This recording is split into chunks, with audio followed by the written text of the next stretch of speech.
Bien.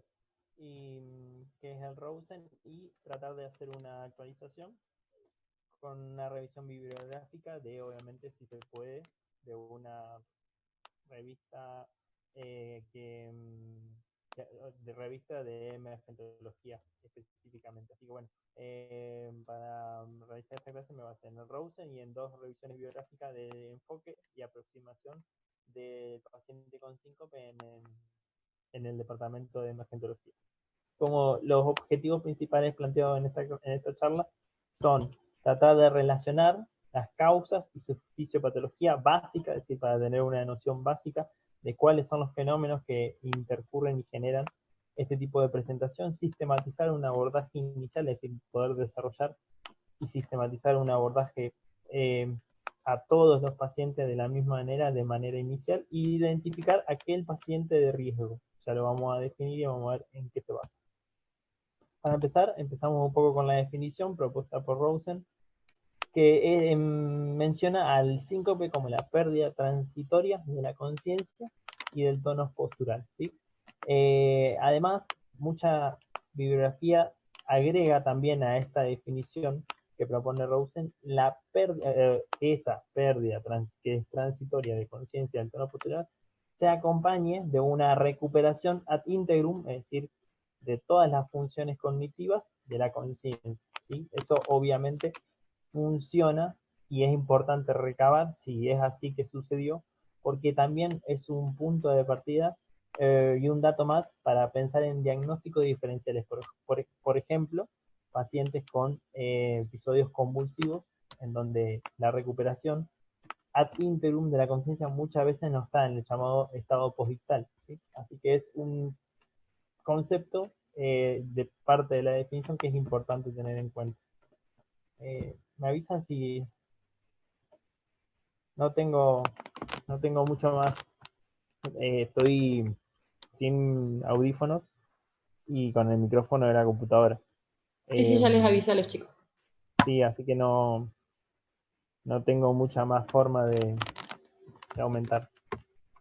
Traté de optimizar al máximo el micrófono de la computadora. Y voy a tratar de no taparlo. Capaz que lo estaba tapando un poco. Bien, continuamos. Sí, entonces, bueno, un aspecto importante de la definición que permite pensar en diagnósticos diferenciales, pérdida transitoria de la conciencia del tono postural, además de la recuperación ad integrum de la conciencia. Y en un poco, hablar un poco de tener en la cabeza un poco la incidencia y la mortalidad de esta patología. No sé quién es el Gonza. ¿Todos me escuchan? Sí, Gonzalo es el R1 de terapia intensiva del militar. Bueno, si no, que le pase a Pablo un poco el audio. No tengo forma de, o que se conecte él con otro dispositivo, capaz que escucha mejor. Dale, dale. Sí, traducir. Un poco para tener en la cabeza cuán frecuente es esto, qué incidencia, qué mortalidad tiene. Bueno, Rosen propone en promedio una incidencia de presentación en los departamentos de emergencia del 3% y una mortalidad aproximada del 5%. Esto es a 30 días. Y un hecho curioso, que uno de los dos países que mayor hospitalización realiza las hospitalizaciones de los pacientes, acá se estima en un promedio de 50%, pero es muy variable a lo largo del mundo, que ronda desde el 4% hasta el máximo 80%, ¿sí? Y fíjense cómo Estados Unidos tiene una hospitalización de episodios sincopales por encima del 50%, mientras que el Reino Unido de hasta el 50%. ¿Cómo es la fisiopatología involucrada? Bueno, lo que sucede es que hay una disminución de ambos, del flujo en ambos hemisferios del sistema nervioso central. Esa disminución, que generalmente es en ambos, se puede dar por un hipoflujo global, es decir, sistémico, o por un hipoflujo más regional, es decir, localizado, ¿sí? Que llevan a ese episodio transitorio, ¿sí? De disminución del flujo y que caracteriza el síncope.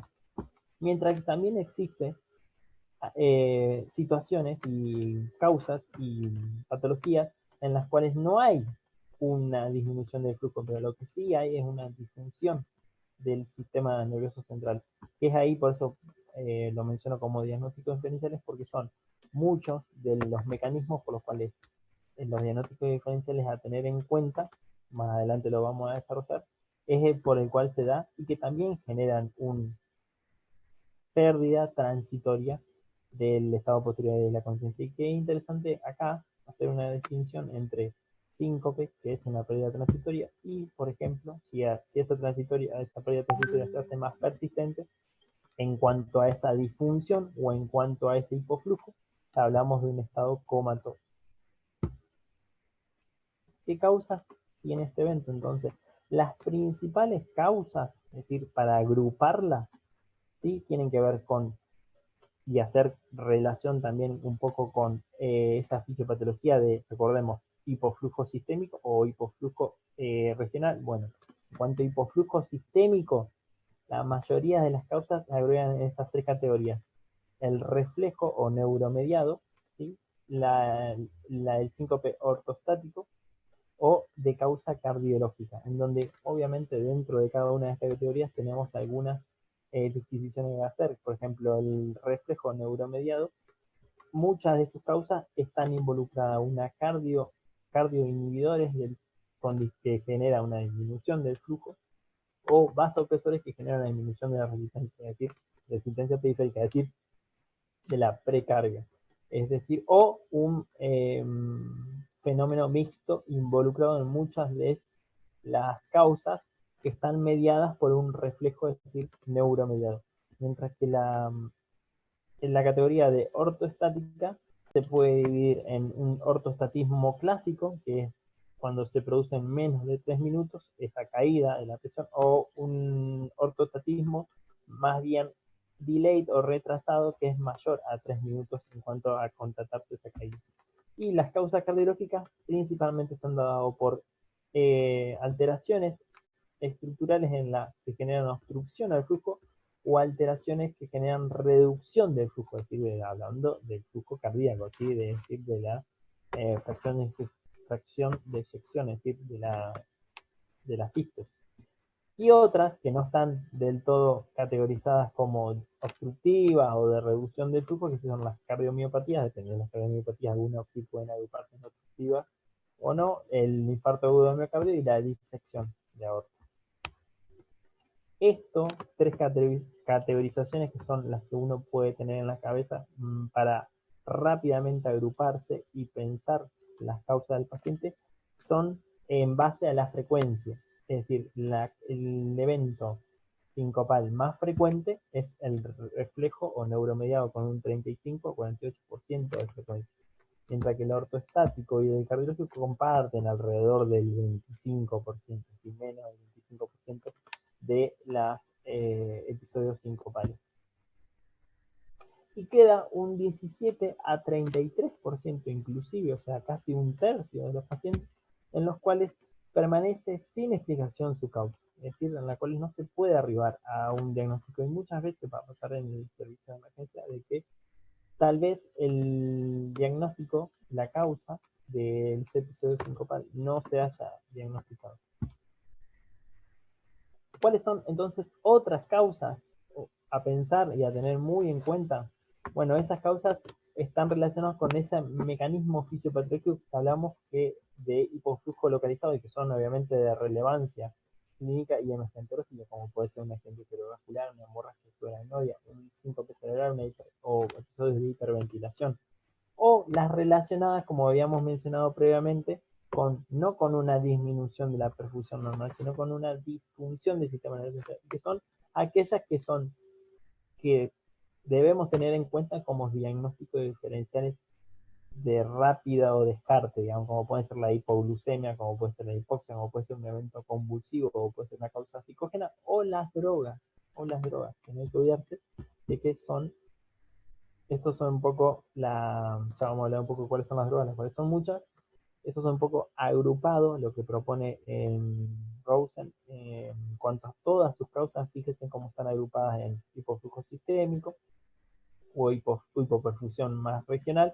En el hipoflujo sistémico engloban las tres categorías más frecuentes, fíjense, donde acá están las causas más frecuentes, cerca del 50%, que son las neuromediadas, fíjense, que muchas veces se refieren como refleja o situacional, dependiendo el carácter del 5, puede ser si está relacionado con una emoción, con un dolor, con una instrumentación o con una maniobra avanzada, o si está relacionado con alguna patología, o puede ser una alteración gastrointestinal o postnutricional o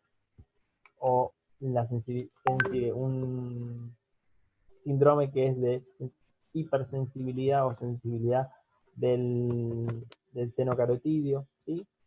Estas son la categoría dentro de hipoflujos sistémicos más frecuentes. Después están las de relevancia cardiológica, ¿sí? Y las ortostáticas, que tienen que ver con anemia, con hipovolemia o con alteraciones autonómicas primarias o secundarias o con las drogas. Y en cuanto a las drogas, de lo que mencionaba, fíjense la enorme cantidad de medicación que puede estar involucrada en un evento sincopal. O sea, son básicamente, te diría, la mayoría de los pacientes puede, ante un evento sincopal, estar mencionado de que toma alguna de estos medicamentos. Para mencionar los que uno más directamente tiene que tener fresco o no olvidarse, obviamente los beta bloqueantes, obviamente los vasodilatadores, y todo lo que involucre el tono vascular, los diuréticos ni hablar, los antihipertensivos centrales, que tal vez no son tan frecuentes de uso ambulatorio, pero también tenerlo en cuenta como causa, los que prolongan el QT, ¿sí? Como la amiodarona, que también es muy frecuente en su utilización, los anticonvulsivantes, depresores del sistema nervioso central e inhibidores de esterasa, como el donepezilo, que tienen su utilización muy frecuente en pacientes con Alzheimer. En cuanto al diagnóstico, ¿cómo diagnosticamos? Es decir, cómo enfocamos y tratamos de acercarnos a estas causas. El 45% del diagnóstico surge, para hacer alguna adquisición, el 45% del diagnóstico surge de la clínica, es decir, en cuanto a la descripción del evento, como verán, tiene muchos datos que nos pueden orientar a esas tres categorías principales e ir discriminando y descartando las otras, también haciendo los diagnósticos diferenciales. Es decir, en cuanto a los antecedentes, si tuvo eventos similares, en cuanto a las circunstancias, para hablar de algo más situacional o más reflejo, es decir, no es lo mismo alguien que ocurrió durante el ejercicio o esfuerzo, ¿sí? Previo o ante exposiciones de calor, ¿sí? Como puede ser situaciones de estrés, que generen malas respuestas, digamos, adaptativas, o que se acompañe de síntomas prodrómicos, para pensar en diagnósticos diferenciales.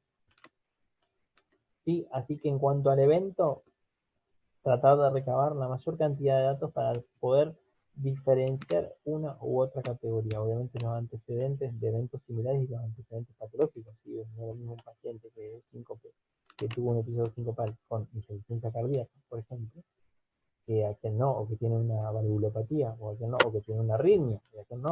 ¿Sí?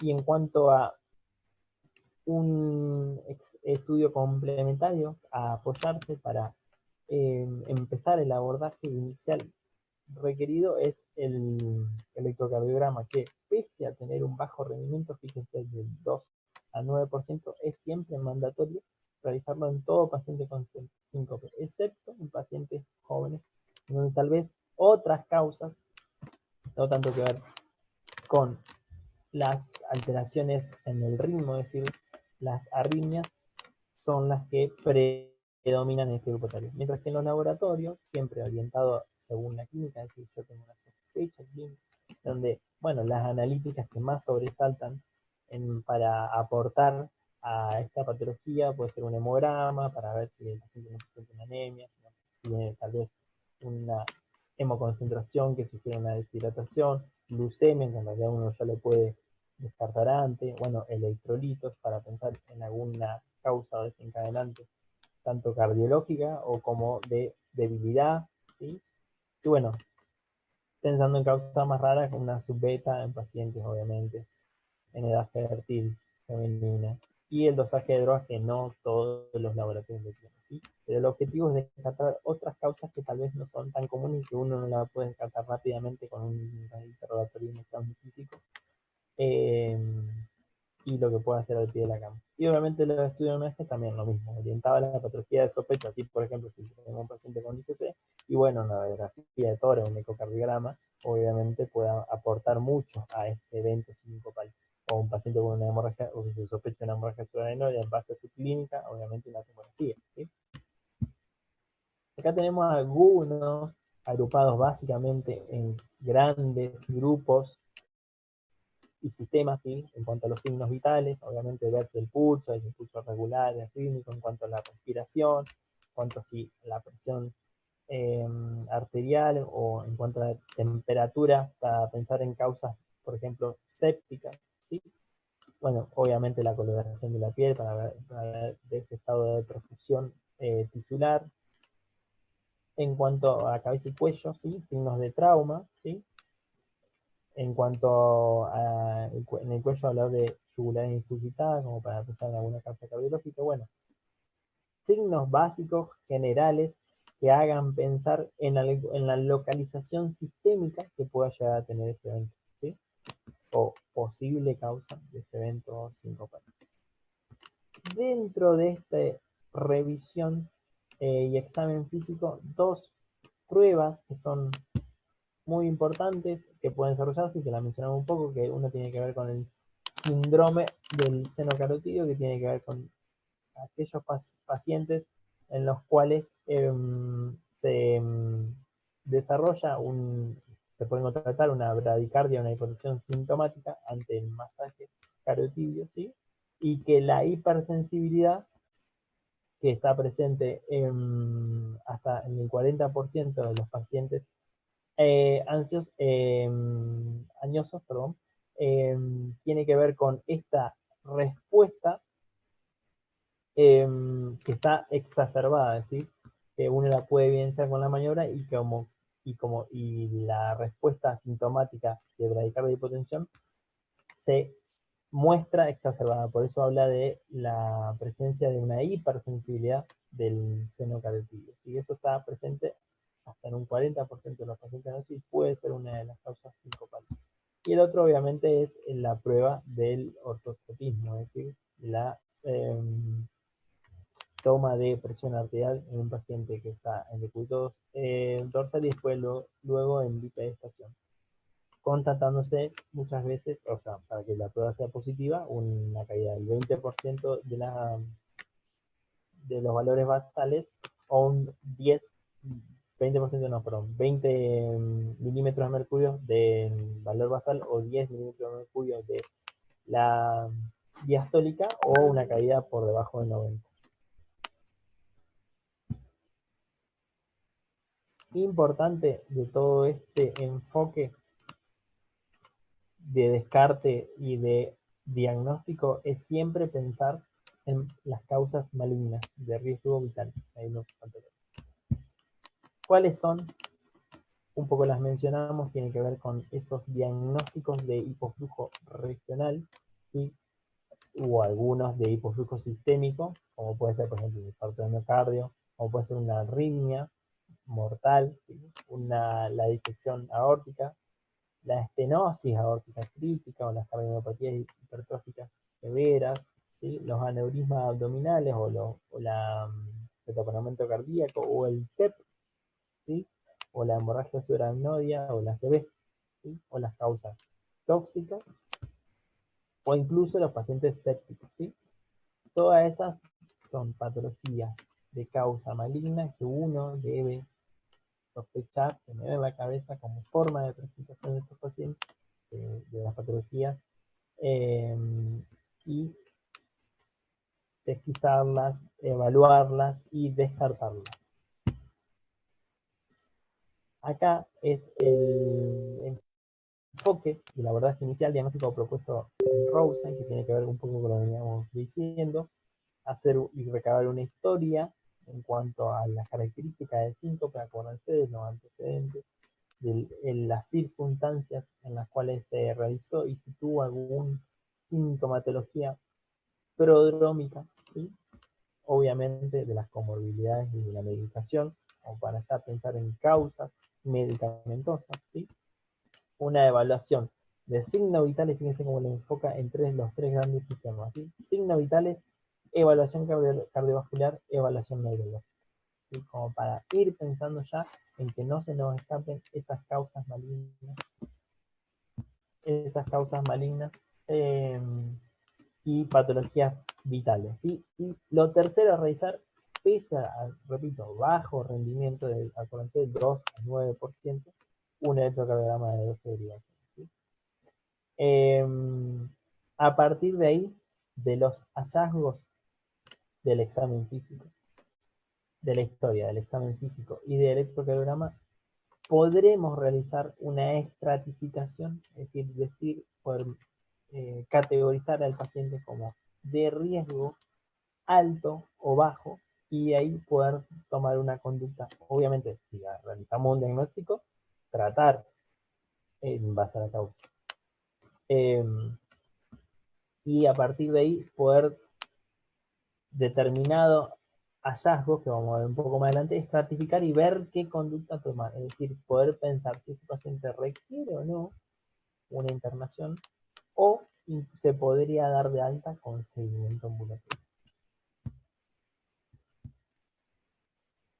Como lo que venimos planteando entonces. ¿Cómo decidimos qué hacer con el paciente? Si monitorizarlo, dejarlo en observación, si internarse, o cuándo otorgar el alta. En base a este abordaje inicial, a esos tres grandes aspectos, clínico, examen físico y apoyarse en estudio complementario como es el electrocardiograma,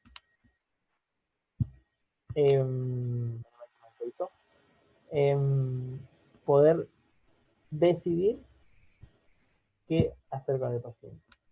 Esto es lo que propone la Sociedad Sociedad de Cardiología Europea en el 2018 en cuanto a la estratificación del riesgo y a partir de ahí de la decisión de qué hacer con el paciente.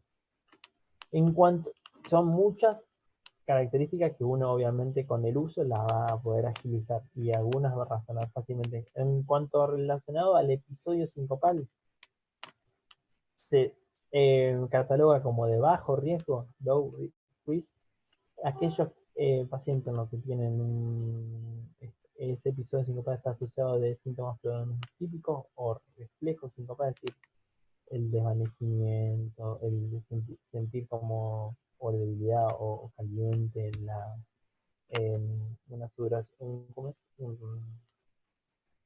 No me sale tanto. Una sudoración o náuseas o vómitos previos, sentir alteraciones o sonidos o gusto o dolor, ¿sí? Bueno, sentirse en situaciones de donde hay una respuesta al estrés como lugares cálidos o un episodio postprandial, ¿sí? O secundario a un esfuerzo como que generan lo que sería una maniobra de avanzando, ¿sí? En fin, diferentes características de que van a sospechar de que esa causa es más bien refleja o ortostática, ¿sí? Son muy frecuentes y son causas benignas. Mientras que por el otro lado, de alto riesgo en cuanto al síncope, el evento sincopal, es que ese evento fue acompañado de un malestar en el pecho o falta de aire o dolor abdominal o dolor de cabeza, ¿sí? O que fue durante un esfuerzo, ¿sí? Exertion, esfuerzo, o que se acompañó o de palpitaciones o de sensación de palpitaciones rápidas.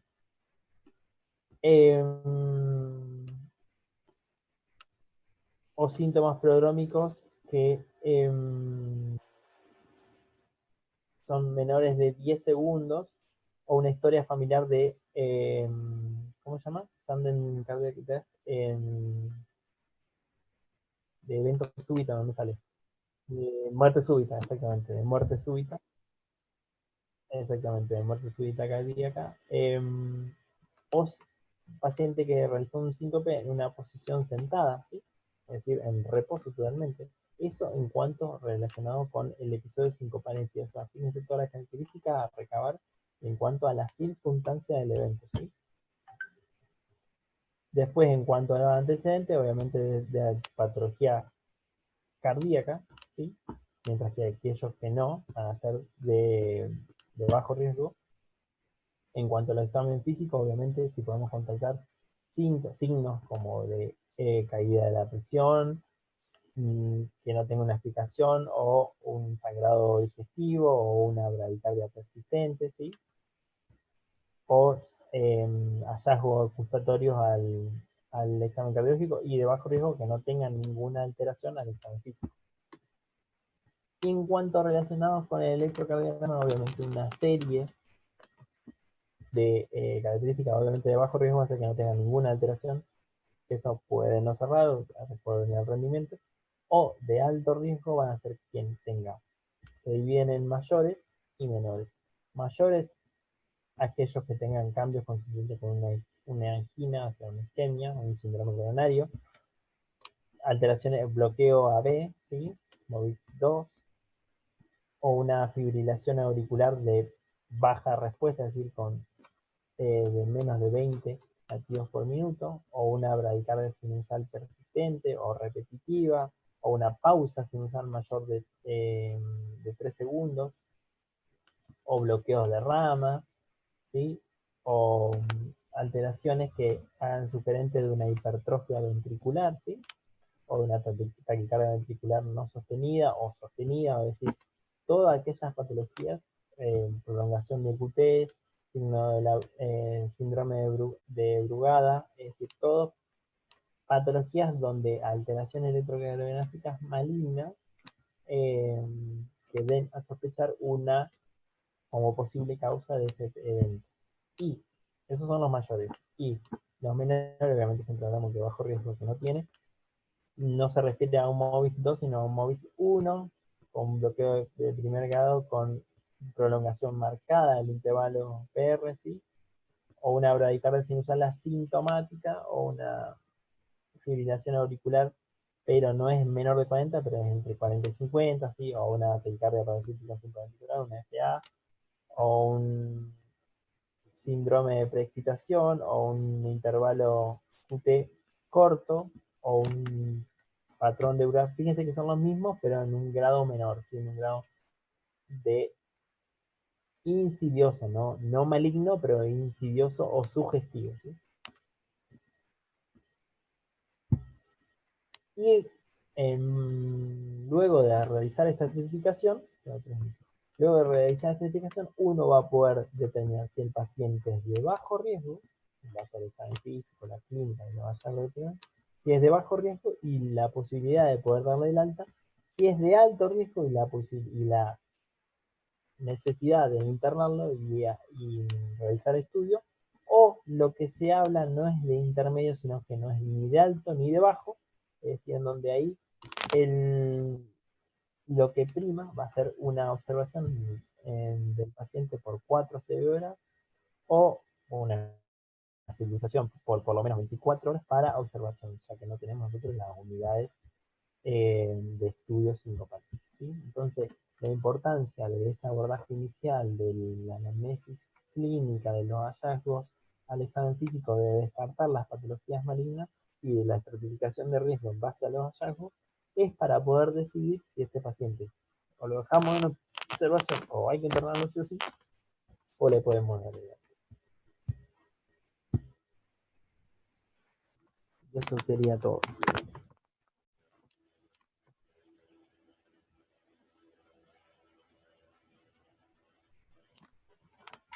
Bárbara, Martín. Muy bien.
Sí, para tomarla como ejemplo y hacer el nuestro, digamos, está bien.